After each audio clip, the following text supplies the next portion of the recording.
So, hi everyone, I am Jamel Yamson Miroy and I am the next reporter after Mr. Makosang finished delivering his report. So, my topic is all about what are matching types items. So, matching type items are a type of test questions that can be seen as a variation of multiple choices. So, as a students correctly match items from one column to another, the number of possible choices for each subsequent match decreases, making the task progressively easier as they continue. So, if maghisgot ta about matching type items guys no or class no, it has a column A and the column B. Kay ang matching type items manggod guys or class is that kanang kung unsay statement diri sa column A, ang answer is naa po diri sa column B. So dapat naa jud siya column A and also naay column B. So guidelines for constructing matching type test. So the guidelines emphasizes the importance of homogeneity in the items to be matched. First, match homogeneous, not heterogeneous items. So all items in both columns must belong to the same category or type.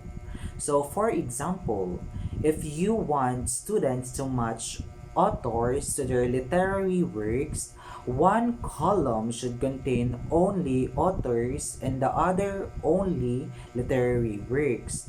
Kay if magunsa man gud na sila guys, if magbulag na sila guys or students is syempre ma-confuse ang atuang mga students. So dapat if maghimo tag matching type is dapat nakamatch jud ang homogeneous not the heterogeneous one.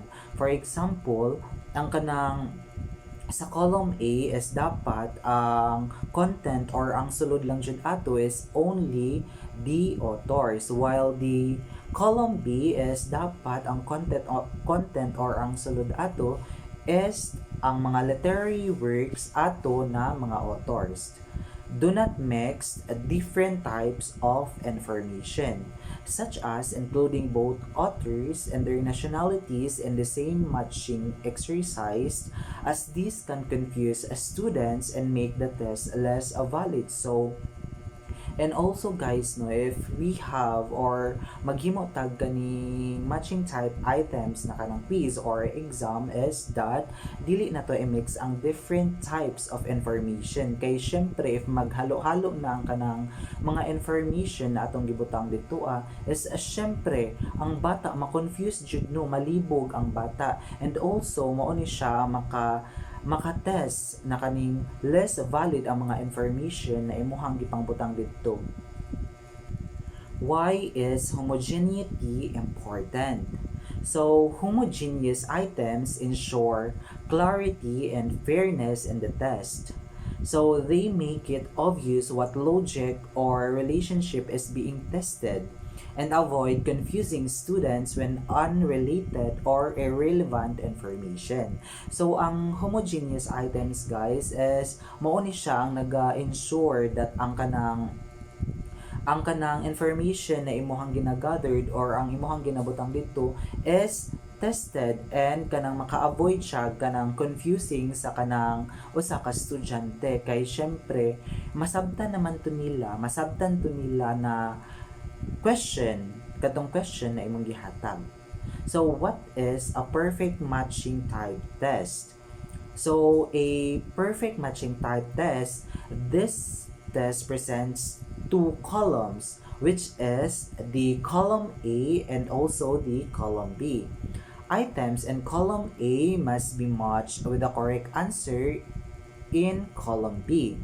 Each answer in column B should only match once, no repetition. Always remember that guys, ensuring that each item in column A has one unique pair in column B. Key guidelines given in perfect matching type test. So first is placement of STEAM and options. The STEAM, usually longer items or question, is placed in column A while the shorter option or the answer is in column B. Number two, number of options. So option is column B should be more than the items in column A. This prevents students from using elimination strategy to easily and encourage through knowledge. 3 is the arrangement.